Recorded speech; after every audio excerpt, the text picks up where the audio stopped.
I'm doing my refutation speech on previous speech on the consumption of coffee, saying that low and moderate doses offer significant health benefits. My counterclaim is that even with low to moderate drinking of coffee, the negative side effects of it outweigh the health benefits. So her first claim was that coffee is a stimulant that increases the central nervous system. My claim is that coffee stimulates the central nervous system with caffeine only by blocking the naturally secreted chemicals that sedate us. So the advocates she used in her evidence as according to the American University of Psychology, the professor, which is a coffee researcher and a substance dependence expert named Laura Giuliano, says that it makes people feel good, it increases their arousal, makes them friendly, sociable, and talkative. This is true because the caffeine within the coffee stimulates us. It raises our heart rate and our respiratory system, but let me explain how this works. The caffeine in the coffee belongs to the same alkaloid group as chemicals like morphine and cocaine. It stimulates our body by blocking a chemical called adenosine, which is a natural chemical which is used to calm us down. It's like our nature's chill pill. Caffeine is like the antagonistic version of adenosine. It means that when the adenosine is not doing its job, the brain is going to overcompensate for it by creating new receptor sites. The result of this is an overload of adenosine in our central nervous system. That's why after you stop drinking coffee, you get that overload feeling and you need to rejuvenate yourself with another cup of joe. Also, coffee will keep you up for 6 hours or more, and it takes around 6 hours for it to relieve itself from your system. So if you drink coffee 6 hours or less before you go to bed, you're not going to get into rapid eye movement when you sleep, which is going to cause you to wake up and feel groggy and need another cup of joe to rejuvenate yourself. This is shown by her in her evidence when she said, in personal opinion, a cup of joe helps her relax in some occasions, but it also helps her study, concentrate, and feel alert in the morning.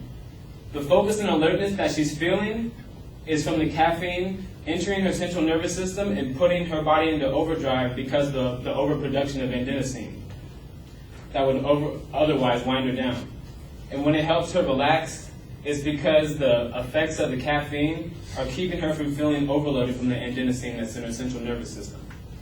Now, her second claim was that coffee provides necessary daily intake of antioxidants to protect your cells for everyday life.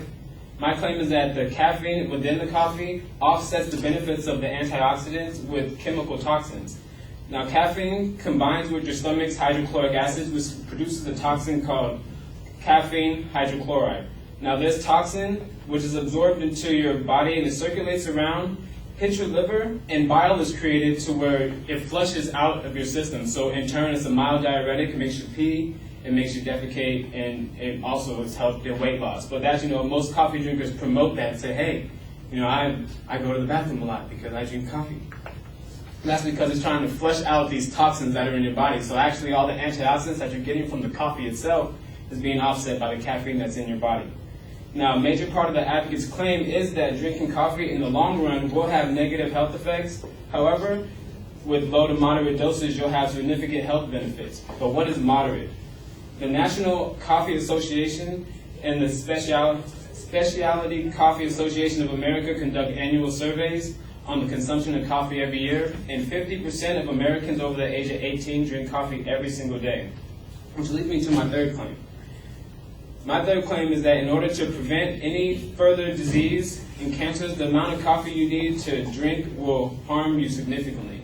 This is opposing her claim that says that coffee can lower the risk of attaining certain diseases and cancers. To provide evidence for her claim, she says she uses two studies. One from the Archives of Internal Medicine, which found that people who drink 3 to 4 cups of coffee a day are 25% less likely to develop type 2 diabetes than people who drink 2 cups or less. And her second study was that the American Association of Cancer did a study that showed that men who drink at least 6 cups a day have a 60% lower chance of developing prostate cancer than people who don't drink coffee at all. Now, a cup of coffee made at home has between 70 and 200 milligrams of caffeine. Most Starbucks cups, grandes, lattes, mochas, cappuccinos, they have around 150 milligrams of caffeine in them. So, what this is saying that in order for me to not get type 2 diabetes, I have to drink 3 to 4 cups, which is close to 450 milligrams and 600 milligrams of caffeine a day. In order for me to prevent myself from getting prostate cancer, I have to drink 6 cups, which is close to 900 milligrams of caffeine a day. Now, the FDA says that 600 milligrams or more of caffeine is detrimental to your health. Now, in conclusion, she says that through extensive research, she found that drinking coffee in a moderated amount provides significant health benefits, and the negative effects of it are outweighed by the benefits of drinking coffee.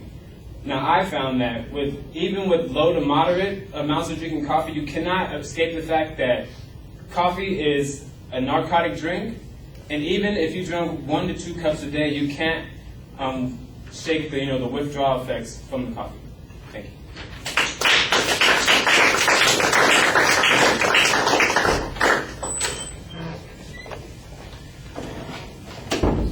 All the labeling is clear. You don't do much more on the first point than summarize the effect of caffeine. I did like the explanation that you had about how caffeine works, and you discussed the receptor sites and all those kinds of things. I think you could use some citation on that particular point. I did like the fact that you also used the advocate's own personal example as an illustration of the point that you were making on that issue. The transition to the second point was pretty clear. Now, this discussion about the toxic effects, I think you need to quantify a little bit more. You have a good explanation of how it works as a diuretic and encourages people to urinate, and so they flush out toxins.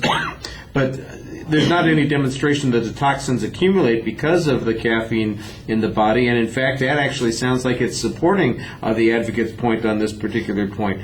The question of what constitutes a moderate dosage I thought was interesting, because you set that up, because that's the key issue that you have on the last point where you had your strongest argument. You did a nice analysis about what the number of units would be of caffeine that people would have to consume to get these particular benefits. And then you do have one quote, although it does sound a little bit conclusionary right at the end, that the FDA says that anything over this amount would be potentially harmful, and it's going to have negative consequences. So I think that does help make that argument, although it's not as specific as it could be. It's still kind of general. You do a very nice job explaining ideas and concepts and speaking fluently throughout the presentation also. All right. You are more than